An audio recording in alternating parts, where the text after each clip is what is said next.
పట్నంలో మెట్రో వచ్చినాక కొలువులకు పోయేటోళ్లకు చాలా మటుకు ట్రాఫిక్ బాధలు తప్పినాయి.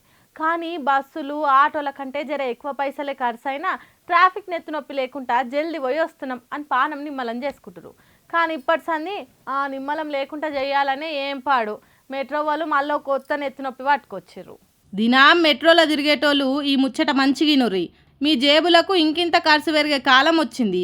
పట్నంలో ట్రాఫిక్ చిక్కులు, పానం ఖరాబ్ అయ్యే పొల్యూషన్ నుంచి తప్పించుకొని సిటీలో తక్కువ ఖర్చుతోని సుఖంగా ప్రయాణం చేసేది ఏదైనా ఉందంటే అది మెట్రోనే.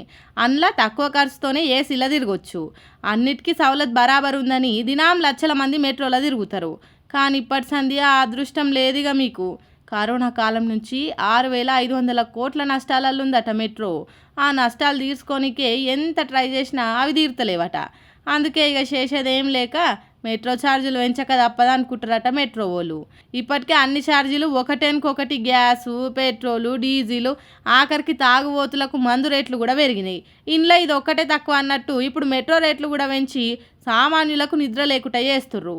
కేంద్ర సర్కార్ నష్టాలన్నా రాష్ట్ర సర్కార్ నష్టాలన్నా ఆ భారం వాళ్ళు మొయ్యరు, మన మీదనే పడుతుంది. ఎట్లనో ఆదాయం పెరగదు కానీ ఖర్చులు తక్కువ చేసుకొని సంసార బండిని ఎట్లా గుంజాలనో ఆలోచించుర్రి. మరి ఎంత పెంచుతారో తెలియదు కానీ మెట్రో రేట్లు పెరుగుడు మాత్రం పక్క. ఇట్లా ఇంకెన్ని కష్టాలు నెత్తి మీద పడతాయో ఏం పాడో ఈ మిడిల్ క్లాస్ జీవితంలో అని బాధపడే కంటే మనం ఏం చేయలేం. ఏమున్నా అనవసరమైన ఖర్చులు మానేసి అక్కడికొచ్చి అవిటి కోసమే పైసలు వాడుర్రి. ఎందుకంటే డబ్బులు ఊరికే రావు కదా. ఏమంటున్నాం?